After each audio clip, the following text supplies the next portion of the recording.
Hello YouTubers, RogueMonkeyJr here, and just this morning alongside the launch of the Battlefield 5 open beta, DICE and EA dropped yet another Battlefield 5 trailer, this one giving us much more detail on what the mechanics are in Battlefield 5, what maps we can expect to get at launch, and a few other pieces of information. So it is confirmed that we'll get 8 maps at launch, and the first chapter of the Tides of War live service will drop around the holidays and will be called The Fall of Europe.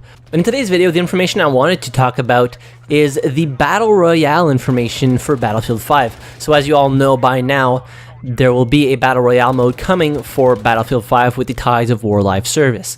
Now, very little information was given to us concerning what the Battle Royale mode would actually be in Battlefield, what spin they would have on it, except the fact that DICE wasn't actually the developer making the Battle Royale mode, it was another developer, and we got a little snippet of the Battle Royale mode a while back in one of the previous Battlefield 5 trailers. So in this one, we got the name of the map. It's going to be called Firestorm.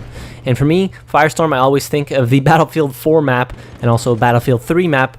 Firestorm, it was a great map, and I'm curious to see how this map is going to actually look. It is going to be the biggest map that Battlefield has ever seen, and that's been said, so it's probably going to be absolutely massive. We also got the player count for the Battle Royale mode of Battlefield 5, and it'll be 16 teams of 4.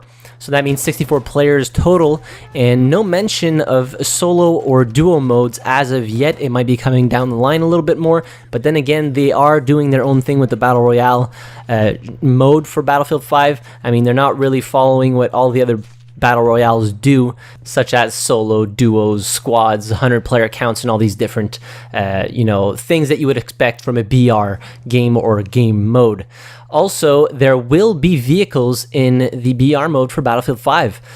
So that's interesting to me. I'm curious to see how they're going to balance this out. Is it just going to be random vehicle spawns everywhere? Are there going to be like actual heavy armored vehicles like tanks, or just light armored vehicles like jeeps or rabbits or stuff like that? So that's very interesting. Or is it even going to be maybe something that you have to earn by performing well in the match or getting further? It's really going to be interesting to see how they balance all of that out. As well, the fire circle. So the shrinking circle on the map is a fire circle, which is part of the snippet that we saw a while back in a previous Battlefield 5 trailer, and it absolutely destroys everything. So I would imagine that you won't be able to actually stay in that fire circle for very long, as you will probably going to perish. So that's something I'm happy to see, as in BR games that are already out, you can pretty much play the outside of the circle without having too much of an effect on your game, other than just, gradually taking your health down. Of course, the further you get in the game, the more the circle hurts. But in Battlefield 5 BR, if it's actually just destroying everything and you die, for example, 2 seconds after, it's going to force players to actually engage and move along the map that is shrinking, as opposed to maybe taking their time and, oh, I can outlive the circle because I have the health. Which brings me to my next point. Are we going to have a class-based BR? So do we have to pick between 4 classes before, for example, parachuting on the map? Do we get already equipment when we're spawning in?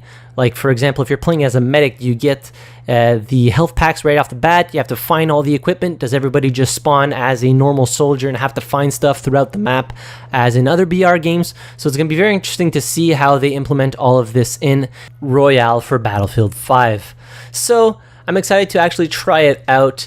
I would imagine it's going to come around the holiday season, or maybe a little bit later.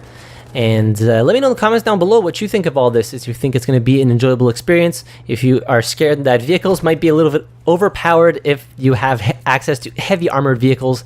And while you're down there, be sure to hit the like button if you enjoyed the video. Subscribe to the channel if you haven't already, as I release Battlefield and other first-person shooter-related content pretty much every day. And as always, thank you very much for watching. I really appreciate it, and I'll see you guys in the next video. Have a good one.